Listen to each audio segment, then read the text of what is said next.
Discovery, go and throttle up.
What's going on, everybody? Good morning. Man, I started us up on Space News today right off the bat because there was a little bit of a problem. So the Electron launch last night didn't go very well. Here, let me show you. So this is, I'll pick it up right at T-minus 30 seconds here. Don't you wish you stayed up for the launch now? I needed to sleep, man. T-minus 20 seconds and counting. I needed to keep my sleep schedule on an even keel, dude. If I'd stayed up for this, I would have permanently screwed it up. Well, not permanently, but yeah. Hey, love the beard 10, today? Yeah, trimmed it a 9, little bit. 8, 7, 6, 5, 4, 3, 2, 1. Lift off.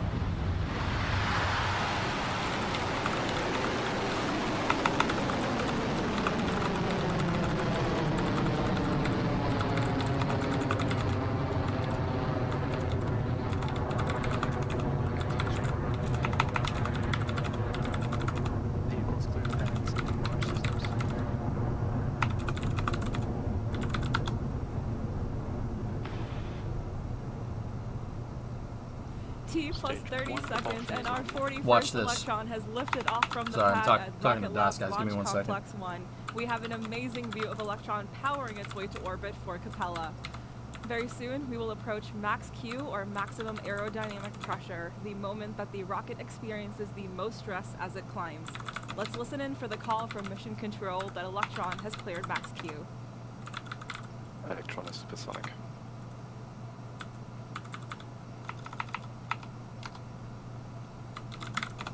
Approaching max Q. High voltage battery discharge is nominal. Cleared max Q. An Electron has cleared max Q. The rocket is performing nominally so far, now up to 16 kilometers in altitude as it reaches speeds of more than 2,300 Yeah, I know, kilometers an Tessa. hour. It's story of my life. Next up are 3 events in Electron's ascent that will happen in quick succession. Oh, Lord. What's going on? First up, we have Miko, the moment when all 9 Rutherford engines on the first stage throttle down and then shut off completely. Very Guidance quickly is after nominal. that, we'll have the Nice, separation Scrap of Shark. the first That's and cool, second man. stages, So- followed by the ignition of the single Rutherford engine on Electron's second stage as the mission continues to orbit. Those scores should be coming up from our operators in mission control soon, so let's listen closely. Stage 1 propulsion holding nominal. Stand by for Miko in approximately 30 seconds. Okay, so everything's going really, really nice up until about now. Well, a little bit after this. Watch. 15 seconds to staging. Enter burnout detect mode. Okay, so first stage seemed to perform really, really well here. Something goes wrong. Well, you'll see. You'll see. Miko confirmed. Okay, main engine cut off. There's your staging. Stage separation successful.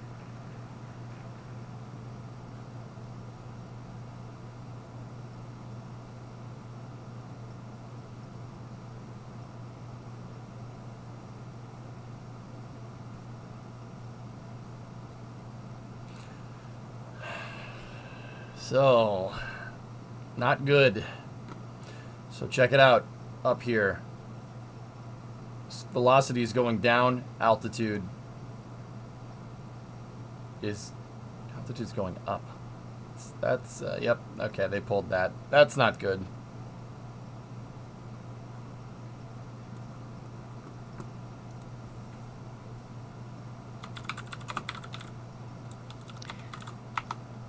And all stations, we have experienced an anomaly. Please remain on station and we will investigate and action the anomaly plan.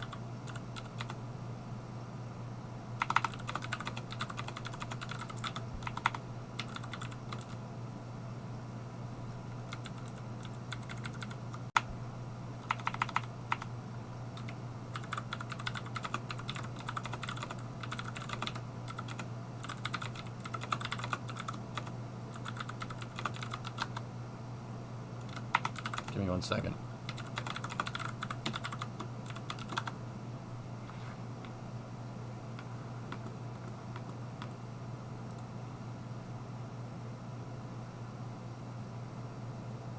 Are you early or am I late? I'm early. So, let's take a look back here. Something went pretty wrong with the second stage. It looked like a hard start, but I don't know for sure.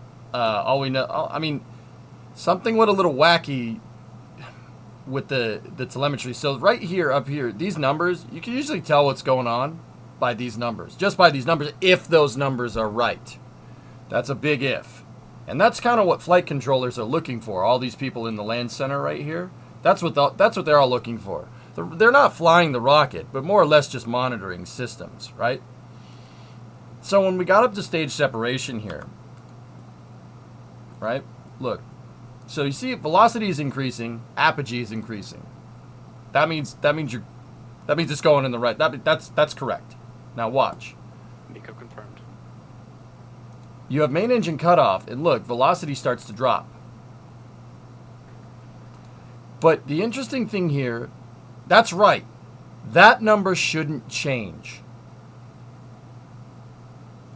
That number shouldn't change. At staging, that number should start going down. It doesn't. It starts going up very rapidly. Separation successful. And then when the stage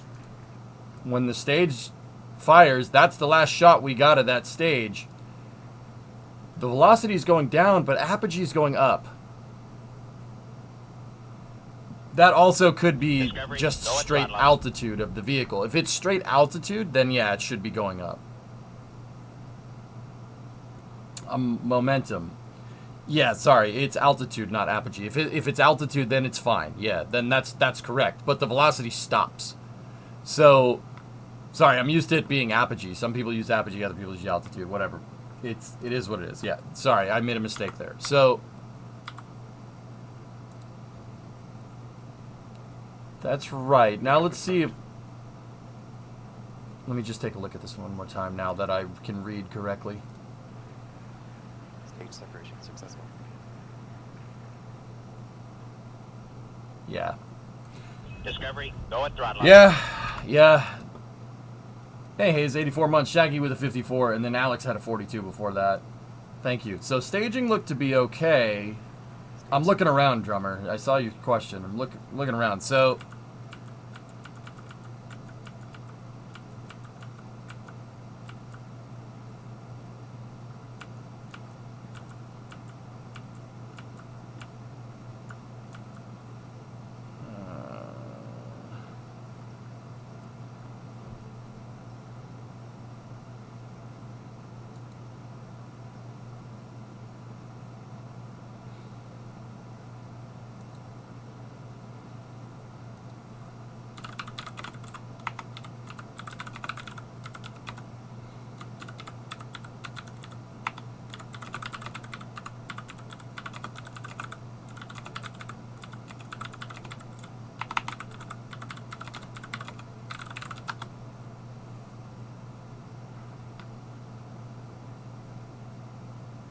Would the flight termination system have been used, or is it high enough that the STS wasn't necessary and it would burn up?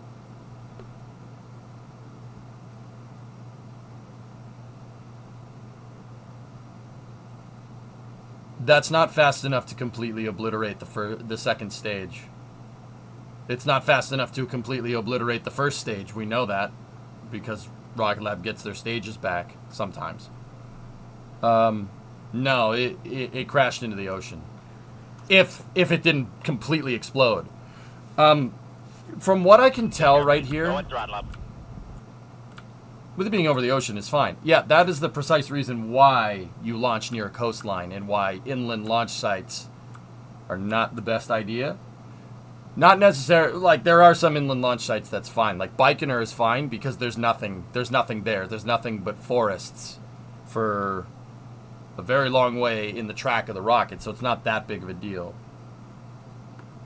Loss of heat indicates a kaboom. No, not at all, Erudite. Don't speak in absolutes like that. You don't know. The explosion probably blew up the antenna. Stage separation.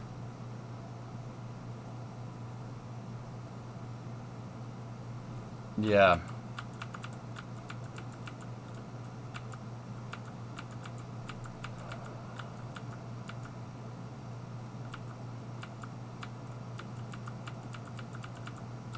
Okay.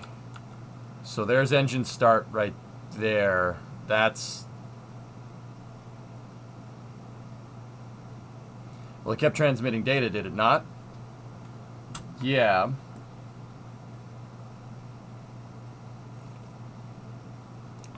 This looks like a hard start, guys. This looks like this is a hard start all day. I don't know what caused it. Electron is a pretty damn mature system. They've done over 40 launches. I think it's 40 launches.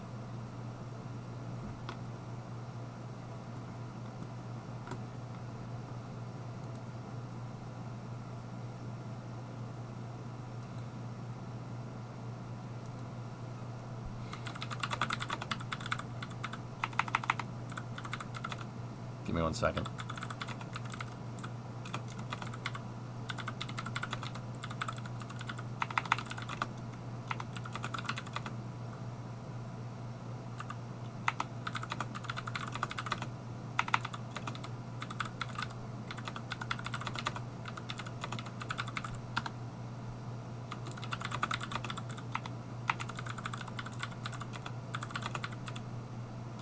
Give me 1 second. That's not good. The explosion's coming from above the nozzle. That's not what you want.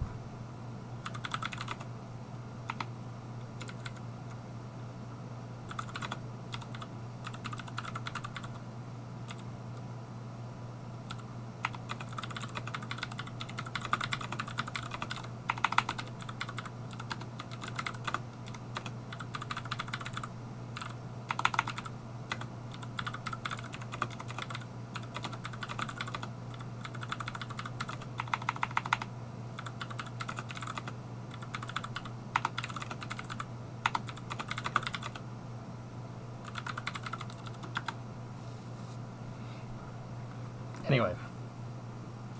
Clickety clack. You writing a book? I'm actually talking to Das about something. Something. Don't worry about it.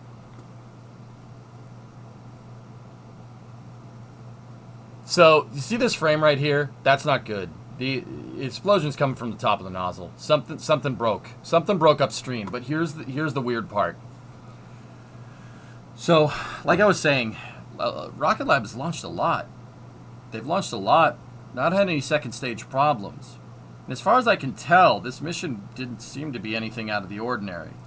Discovery, go Because it didn't seem to be anything particularly out of the ordinary, that tells me one of two things. So one, this thing wasn't assembled in the same way that the other rockets were. That sounds like QA to me. Because you don't just do the same thing over and over again and then one breaks. Something is different. Something different happened. And generally, once you have a design that works with rocket science, you really don't want to change too many things too fast because stuff explodes like this.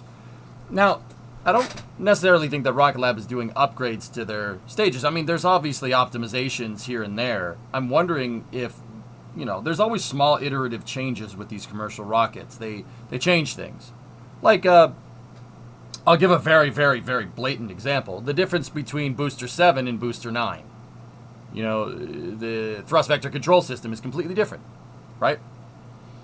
The thrust vector control system on Booster 7 was a hydraulic unit, and it exploded on the way up.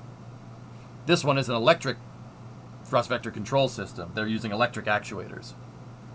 So there's always little iterative changes that we don't necessarily hear about. I mean, you hear about with Starship because it's super high profile, but it's either that or some type of QA problem, because that's definitely a hard start. This is very much a hard start scenario. A hard start basically means, okay, there's a lot of things that can make a rocket engine hard start, but if you think about it like, what's a good way to explain this? Okay, when you start a rocket engine, it's an explosion. It is an explosion. That's what. You're an explosion. Got him. Do you have? Hi. Hi. How are you? Good. I was trying to figure out the computer downstairs. Do you have like a Wi-Fi card or anything out here? My computer is hardline only, I guess. No. I thought we bought you something. The wires are in the garage behind the guitars. Okay. You can go fishing around in there. That's where it would be. But you don't think you have anything? I don't know off the top of my head. Okay. Yeah. Maybe. Alright. They're in here. We're at like. Behind the guitars. It's Okay. the Route 154 bag. It's full of wires. Oh, okay. So it might be in there. You could just run a Cat 5 from the router. I know, but then you gotta have a wire through our basement. You can go around the couch. Or something. I don't know. That still doesn't. Okay. You want a game on a Wi-Fi connection? What the hell's the matter with you? Bite me. It's single player. Who cares? Frickin' normie. They're both single player games. Banish to your console. Go. Get out of here. I love you. I love you. Oh, all right, sweet. She said it.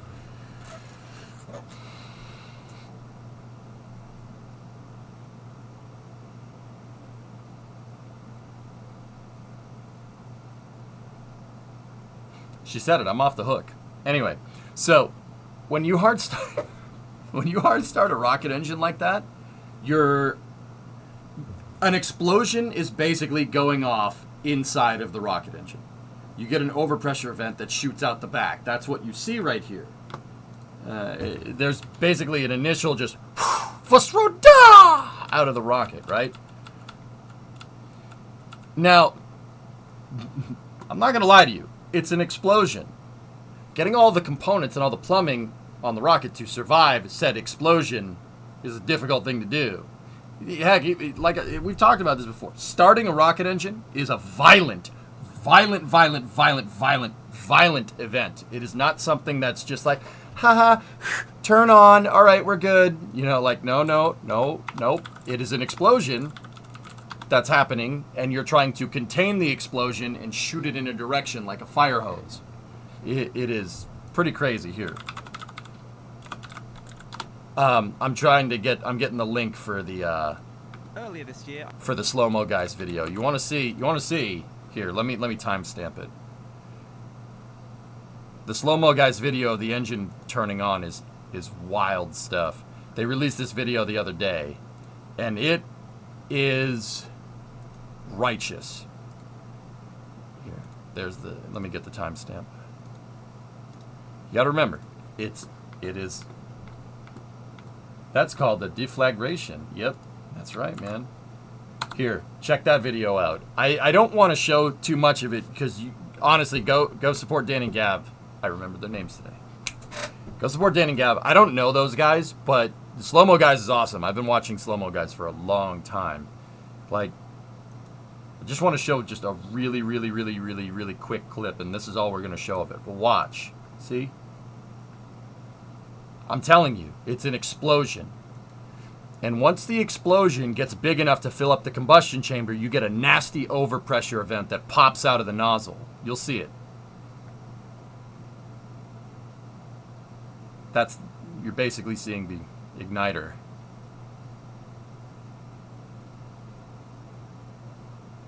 Ready?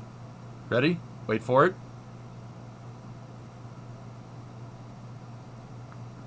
Pretty crazy, right? Nope, we're not there yet. Actually, the way that one fed, it kind of had multiple pops. Watch it one more time. See that? That poof. That poof, poof, poof, poof. See that? So when that happens right there, you got to be very careful. You got to make sure you push past this point because, honestly, you're getting hard start scenarios when your propellants that are being mixed in there, basically the explosion that's happening detonates. If it detonates, actually that start from slow-mo guys was kind of a rough one, to be honest with you. You really don't want it doing that. That's not good. See what I'm talking about? That shouldn't, now that I'm really looking at that, Shaw, that really is not what, that's not what you want. But that just shows how violent this thing can be. If you get a detonation inside of the combustion chamber, that's it. Bye-bye. Explosions. Explosions happen. There's always that awesome video that I like showing you guys.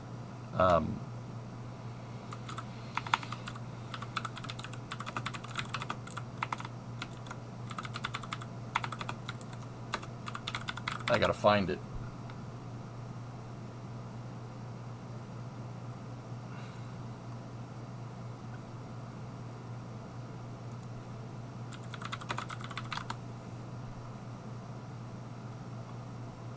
Hard starting is very bad.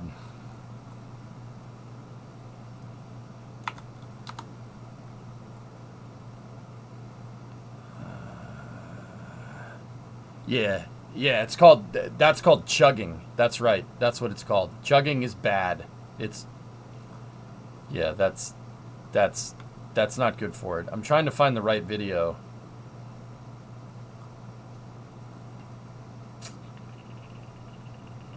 It's around here somewhere. I should have had this video teed up. I apologize. But I didn't. I saved my analysis for this for the stream, so didn't necessarily know that it was a hard start. It definitely looks like a hard start.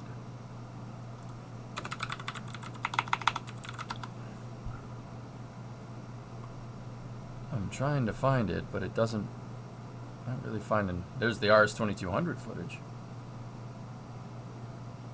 Jug. Jugging is very bad.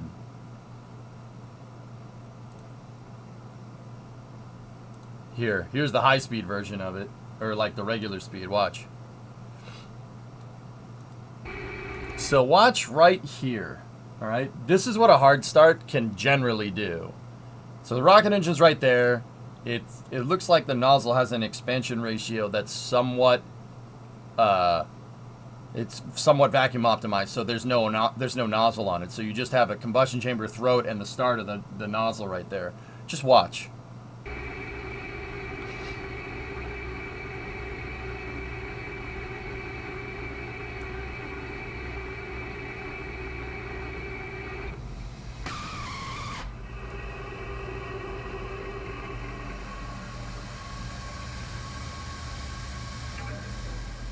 See that? That wasn't good. That's what hard starting can do. If you get that overpressure event, but sometimes it can detonate, and if it detonates, hard start. Yeah. So you got to remember that these things, when they turn on, they're surviving an explosion. There's an explosion going on inside of that thing. Thomas, you have the video. I have it. I found it, but yeah, here, I'll use your link because it's already time-stamped. So here's the same picture at a very, very high frame rate, or the same failure. So watch.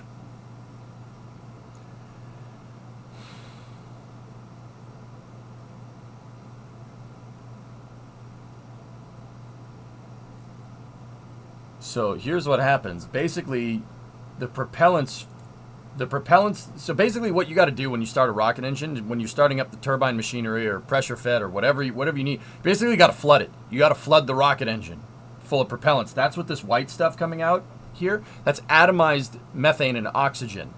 Atomized methane and oxygen is extremely flammable, like extremely flammable. The reason why is because, well, the rocket engine needs that to fill the combustion chamber with explosion. You want the thing going into the rocket engine to be very flammable, but you ideally want the flames to not be over here. You want them to be over here. But this engine had a hard start because that atomized propellant that was shooting out the bottom of the rocket engine found a source of ignition. Blue, methane, all day.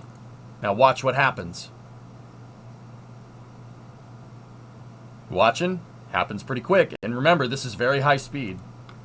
Boom!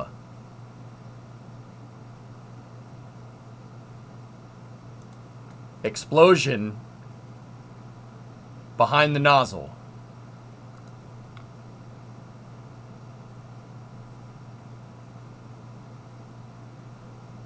That's what hard starting does. Hard starting is not good for it. I don't know if you could tell. It's not good for it. That's definitely broken. What I'm trying to tell you is that won't buff out, okay? Now, once again, I'm not Rocket Lab. I am 100% speculating. What do I know about rocket engines? I don't know. I'm just a guy out in the woods that reads too much, all right? Who knows? Right? But generally, when you get an explosion behind the nozzle, it means a hard start. Remember, the explosion, I know rocket science is complicated here. The explosion should be inside, not out. But do you see? It's sheared. That detonation had enough shearing force to make the combustion chamber injector plate flange fail completely. That is nuts. Because you got to remember, these things are designed to hold an explosion inside. Hard starting one means that an explosion was high enough to actually blow the rocket engine apart. That's nuts. Yeah, it gimbaled the entire engine, Jim. Yeah, you're right. If you French fry when you're supposed to pizza, you're gonna have a bad time. Now, once again, I'm not an expert. I don't know. This looks like a hard start to me. Something went very wrong here. So you have your engine ignition right there, but it's not coming out of the nozzle. Look, you could just tell by the plume right there, that explosion's not coming out of that nozzle. In fact, you want the flames to be right here, not here or here so much, but right here. So that clearly doesn't happen, right? And then if I had to guess, we see sparks coming from the top of the nozzle, and you see a ton of sparks coming from inside the nozzle. If I had to throw my hat into the ring, that's probably the turbine, or not the turbines. This has no turbines because it's electric. That's probably your fluid impeller breaking. This thing may have spun a bearing. It's possible. Yes, rocket engines can spin bearings. It's 1,000 times worse than spinning a bearing in a car. Yeah, very bad.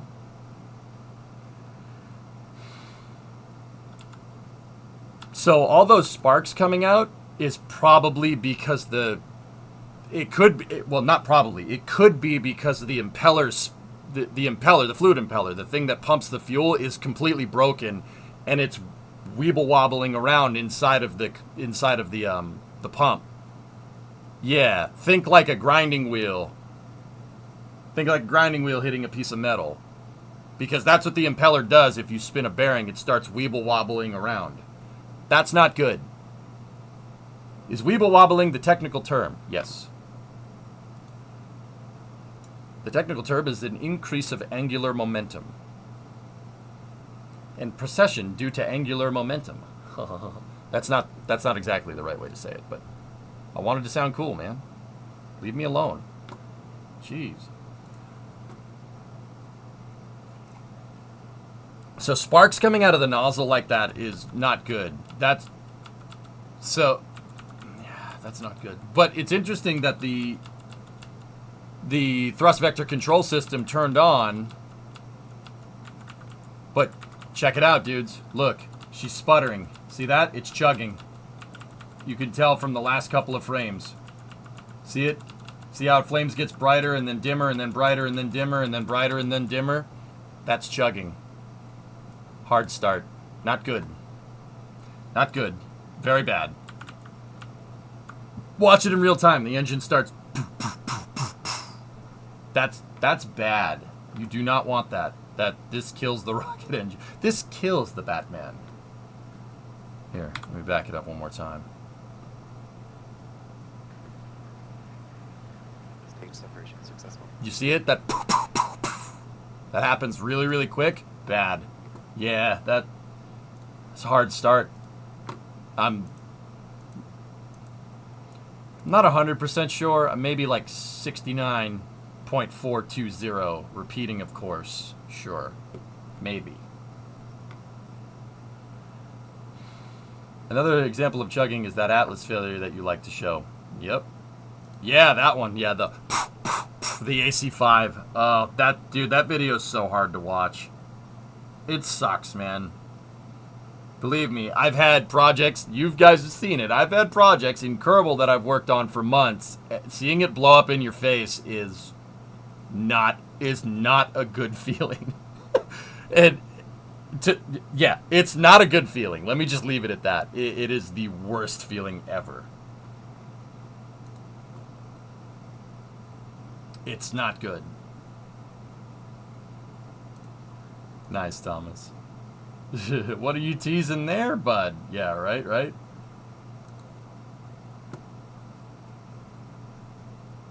So, remember, this camera is how many frames a second? It's 4,000 FPS. This happens in the blink of an eye. So, see, the propellants, the atomized propellant found a flame outside of the nozzle, and uh-oh. Detonation.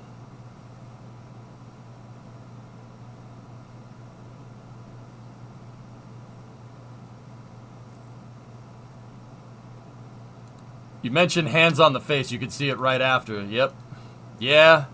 Always a telltale sign. When they show mission control and people are doing this or that, that's bad. So, yeah, here. Watch. Right there. Just, oh, balls. Yeah. Yeah, this guy too. Not good. Yeah, the other one is people looking around. That's the other one I've noticed as I watch more of these. People looking around is not good. If people are doing that, something's bad. Something bad is going on. That guy knows. That guy knows. That guy knows too. These three absolutely know. And all stations, we have experienced an anomaly. Please remain on station, and we will investigate and action the anomaly plan. Yeah, they knew. They knew.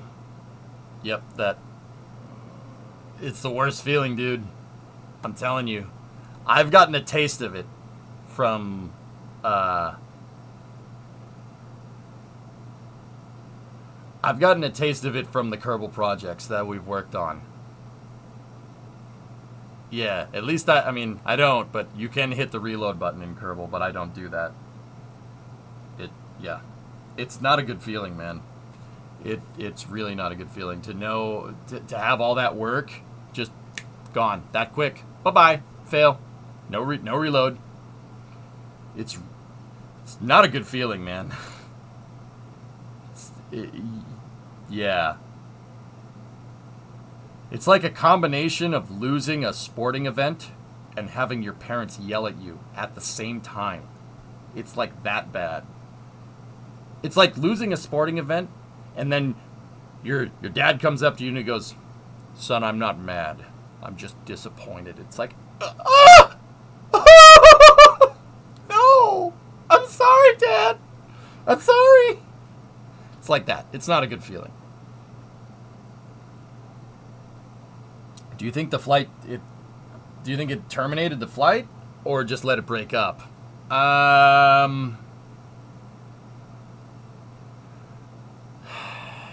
You know, Erudite was talking about, you know, did it blow up? You know, maybe it blew up the antenna. I think it just popped the motor, and then the second stage just kind of... They probably terminated it as a formality, John, but... Yeah. It's out in the ocean. No one's in the TFR, so... I wouldn't terminate it until after... Like, usually they do it as a formality later, you know what I mean? So how much rain did you get? A lot, Deadska. Yeah. My yard is a swamp again. Right, Mukai? Yeah, it's the worst feeling, dude. Like, once again, I've only gotten a taste of that stuff from KSP. The way I play KSP 1, you know, when we do play it is... I mean, usually, the way I haven't been playing it like that for a while, but the way when I was cutting my teeth on this stuff, I would do no reverts, don't put it out until you're ready, and if it blows up, it blows up. You lose it. Hopefully you can recover some cost by taking some of the parts back after it exploded. I was getting into very, very hardcore systems integration architecture, like building out everything to make the vehicle 100%, not just land it and hit the reload button and put it out on the pad again. Talking about systems to be able to land something, tow it back to the pad, put it back up on the pad, new payload, new fuel, send it again. It's hard to do. That is insanely difficult. Yeah, it's tough. It's really, really hard. Seeing something blow up in your face like that is the worst feeling ever. Must be nice having a dad. I joke. Alright. Years ago, you lost your first L1 rocket when the club president was assisting me on packing the motor. He didn't do it right, and it exploded the motor casing along with the rear of the rocket. Yeah, acid. Discovery. It's a terrible feeling, dude. Hey, Stellar. What's going on, buddy? Thanks for giving those subs the other day, dude. I appreciate you. And thanks for helping me with the weather forecast. You and Weather Guy were pretty much spot on. It completely missed us. So, Brimo and I went out to the beach and watched the surf. 10-foot waves. It's pretty cool. Not very surfable because... Yeah, not very surfable, but 10-foot surf. Darts mid-air disintegration. Yeah. Not good. Not good at all.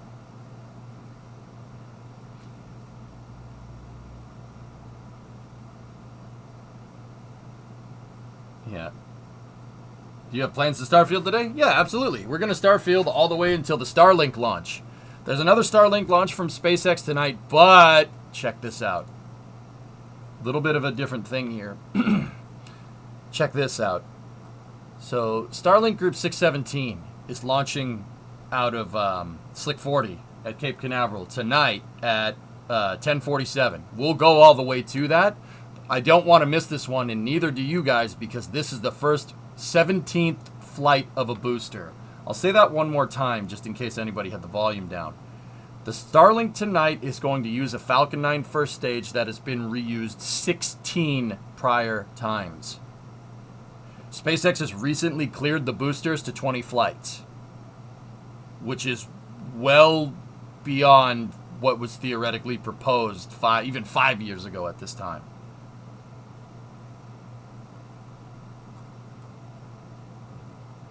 Also, look at the new crew tower. Yep. Can you believe that? Did the shuttles even get cleared for 20 flights?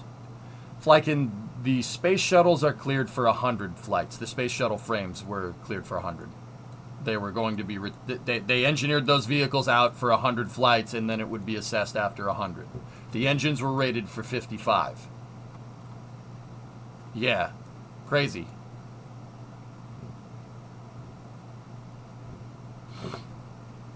That's next space flight. Need backup.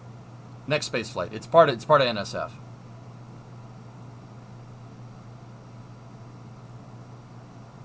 Yeah, John. Slick 40 is getting a crew access tower for loading dragons, cargo dragons with cargo, and potentially launching crew in the future.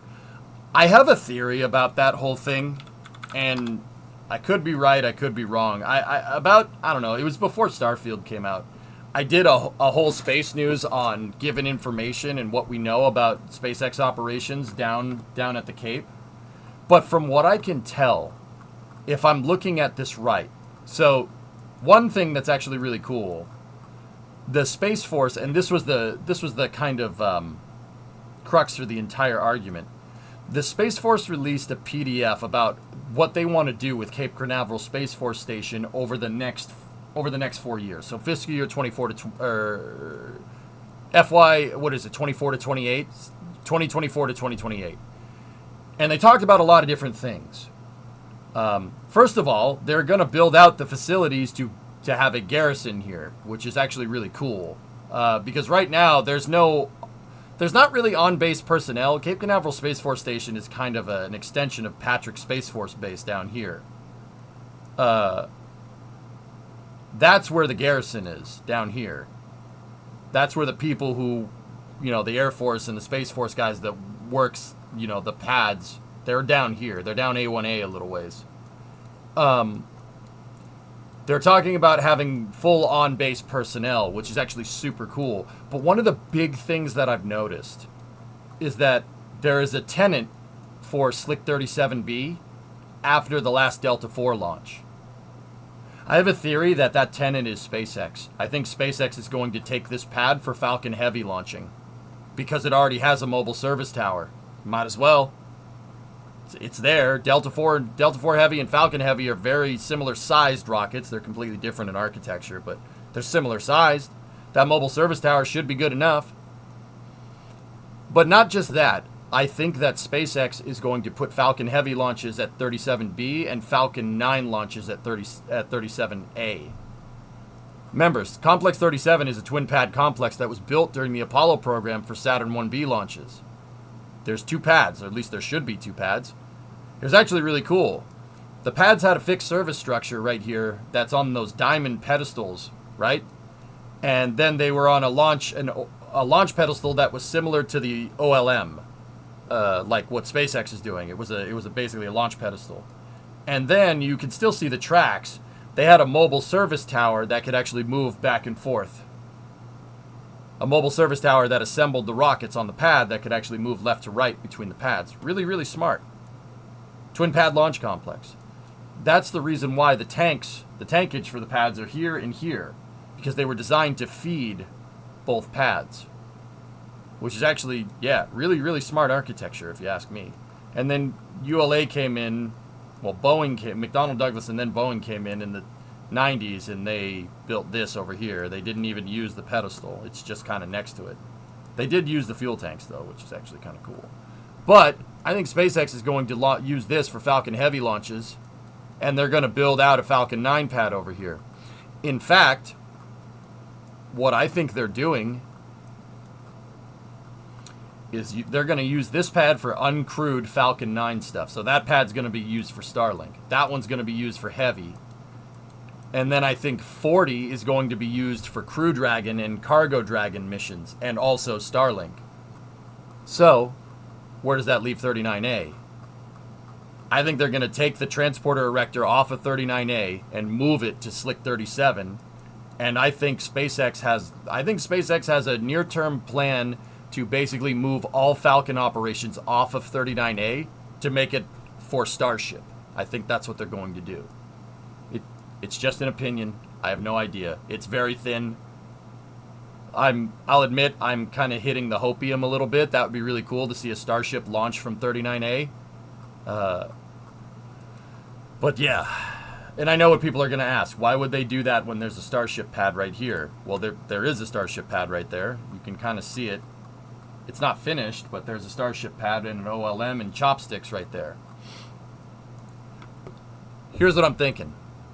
That pad, that one right there, is going to be used for catching boosters. That's a catching pad. That's the launching pad. Now, why would you launch and catch boosters? Why would you have two different pads to do that? Well, Starship is part of the Artemis program. HLS, right? They need a pad for launching HLS. But you don't want to risk a lunar mission by trying to land boosters on the same pad you're launching stuff for lunar architecture, right? So I think that pad that they built to the right of 39A was originally supposed to be like an actual Starship pad. But plans changed, and now I think it's going to be used for catching, because NASA isn't going to risk a pad that's in place of their critical architecture for lunar landings on a test flight of catching super heavy boosters, right? That doesn't make any sense. So I think that 39A is going to have a catching pad and a launching pad. And I think that SpaceX is pretty much planning on moving Falcon operations off of here to get that done. So yeah, it's not just Slick 40 getting a crew access tower, even though, that's basically all that's happened right now. The crew access tower foundation is right here. It's actually, from what I can tell and from what I can see, it's actually very similar to the crew access tower that's right here. That's at Slick 41, the one for Starliner. But it's built in a slightly different spot. They're building it, SpaceX is building theirs right here. ULA's is offset because the crew access tower needs to get around the mobile launcher. Atlas's mobile launcher, see? It needs to go around it. Isn't there an extra set of tower sections laying around? Yes. Absolutely. I started... Awesome. This kind of theory on what they're doing kind of has... I've been kind of honing that idea for a little while. Because I saw them... They were building more tower sections, and I was thinking, like, where the hell are you going to build another Starship pad down the Cape? Why? Why would you build another Starship pad down the Cape? One tower can launch and receive boosters. Why would you do that? Well, there you go. You want to launch off one pad and not risk the launching pad and then test catching the booster on the other one. If the other one blows up, so what? You just expend a booster. No big deal. Also, it could be the new pad that they're building. We kind of theorized that, right? Cold shot. Why? You don't want to risk your launch pad, especially if you're trying to get people to the moon. People need to launch on SLS to get out to the moon, and SpaceX is launching the lander from their pad. You don't want to risk blowing up the pad and then screw up the entire timeline for the lunar program. So a dedicated launch and catching tower makes more sense.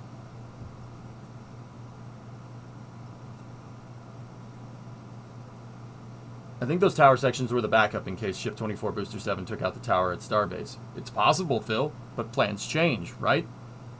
Hey, Stress Test.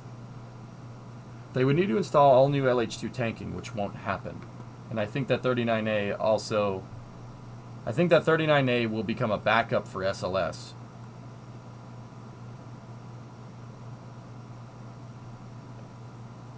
Maybe. How about Falcon 9 landing sites? Well, that was the other thing that tipped me off. SpaceX is actually getting rid of LZ1 and LZ2. They're getting rid of their landing pads. So I very much think, Magnus, that's actually a really good question. Slick 37 has enough for landing pads. There's enough space here. Based off of the plans that we saw, for, what's the right way to say this? The plans that we saw from that Space Force thing, this area right here is designated for something. The area around Parole Road and old A1A that crosses the integration line here. So the Delta integration building is right here. And notice it is a horizontal integration facility, but it's actually 3. There's 3 HIFs right here. 1, 2, and 3. I think that SpaceX is going to build out HIF 1 right here with a, not a crawlerway, but a track that basically goes to this pad over here. And I think that SpaceX is going to build out Hangar 2 for Falcon Heavy, and that's going to go right up here to that pad. Or, I don't know, maybe they'll move the integration tower or something. And then I think the landing pads are going to be right here. I think. This is all theory. I have no idea. I'm just guessing. But it is cool to theorize about. Now, this really gets a little nutty, right? This really gets a little nutty here. This is my favorite part to my EJ's crackpot theories about what integration operations down the Cape. See that HIF right there? I think SpaceX is going to demolish it. Once they move Falcon 9 operations completely out of this, they're probably going to take as much as they can from this building, move it somewhere else, and then demolish the building. Why do I think they're going to demolish the building? Here is me really hitting the hopium. I hope this happens, but hit the hopium because it's probably not. Oh, hopium. I think they're going to demolish the HIF, and I think SpaceX is going to use the VAB to put stacks together in the interim time. Yeah, there, I said it. I think SpaceX is going to use the second crawler transport, and I think they're going to take Starship's orbital launch platform that we know is being made down there and integrate it into a mobile launcher. And then carry Starships back and forth between the VAB and the launch and landing pads. I think there's going to be a crawlerway extension that's going to go right to the catch pad. And I think they're going to use it to put HLS together. Yep. There, I said it.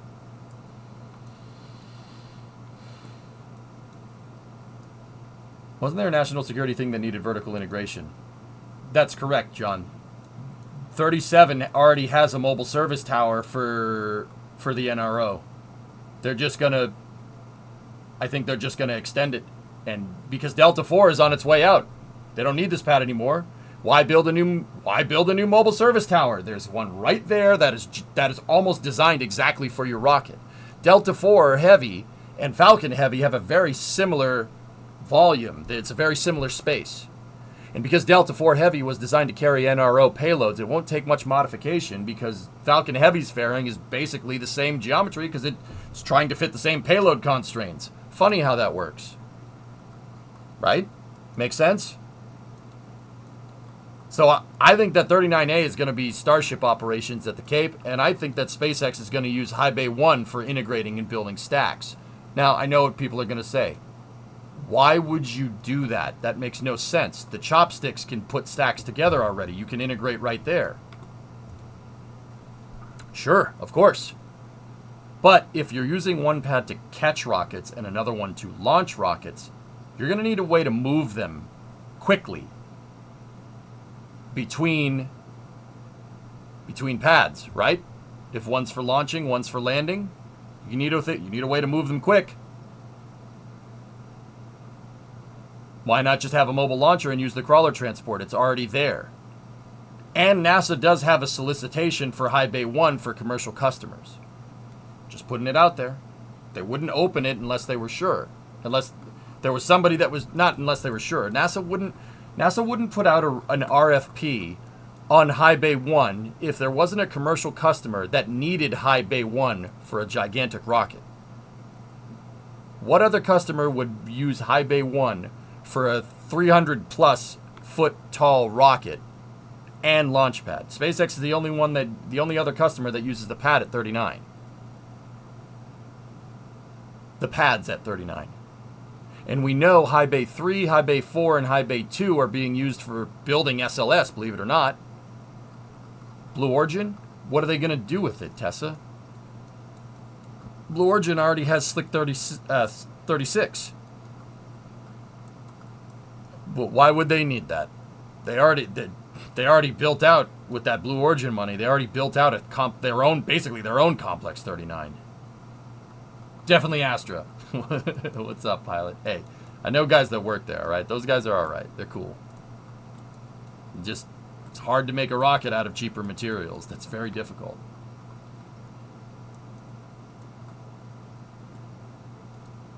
Oh, also because NASA, they might not be happy with the idea of integrating their lander out in the open like that. It makes sense, dude. It is a plausible thing that could happen, but I'd be... Uncle X, I just got to make sure I'm not hitting the hopium. You know what I mean? Do you think this could open up the possibility for 24-hour live VAB streams in the future? No. There used to be 24-hour live streams from the VAB, but they stopped because of national security or something, John. Yep. Could it be Rocket Lab's Proton rocket? No, they're building and launching that from Mid-Atlantic, Tessa. From Wallops. Second crawler transport has been dormant since the shuttle era, right? Yep. Yes, correct. New Glenn out of 39B. It's possible. I mean, Phil, I would say that's as far-fetched as the ideas that I'm proposing. You mean neutron? Yeah, Thomas, I know what he meant. Yeah. Honestly, a good plan. It's possible, dudes. Proton already exists, though, Tessa. It's a Russian rocket.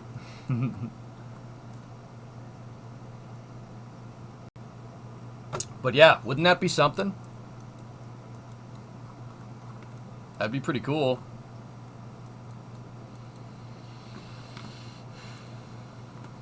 I can dream.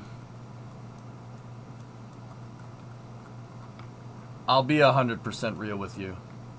I hate that HIF is on the crawlerway. I've hated it since they built it. See that building? I hate it. I hate it because it's in the way of the crawlerway. I don't like that at all. I understand the need for it, and it has served us well. Demolish it. The crawler transporter needs to be able to get up there. That's where it belongs, with a mobile launcher and a rocket on top of it. NASA has been silent about the VAB High Bay 1 RFP, so who knows? Sometimes no news is good news, Thomas. But I think they're also going to extend the crawlerway.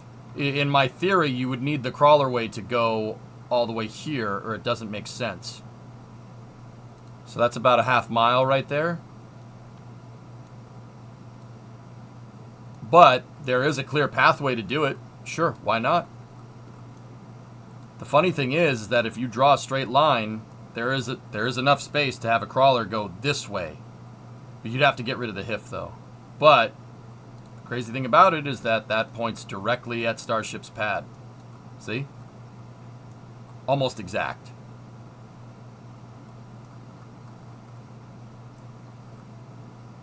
I think they're going to do that.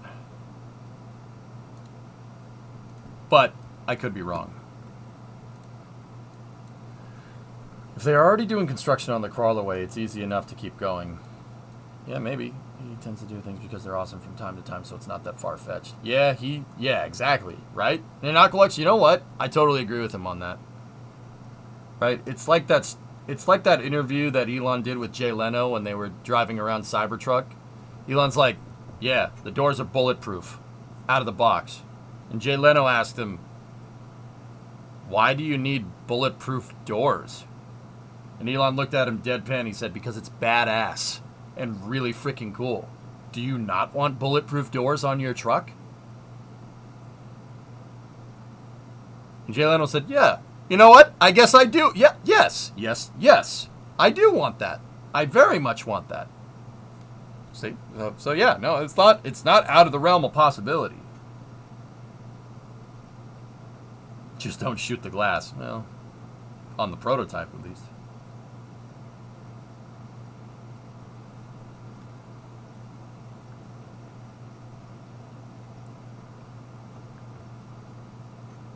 You don't live in America, so you don't need bulletproof doors, Kappa. Yeah. Nice, Jonas. It's a good joke.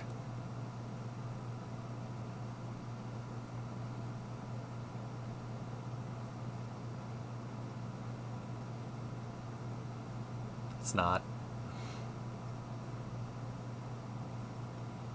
Is he wrong? Let me just say it's very easy to spot who doesn't live here. Remember that. It's very easy to spot who doesn't live here. Yeah, it's a really easy one. Anyway.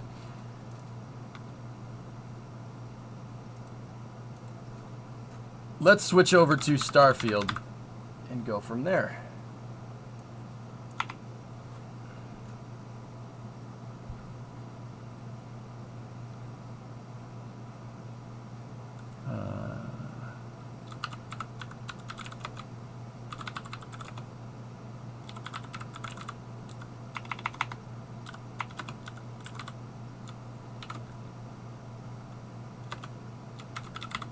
Starfield, Dave.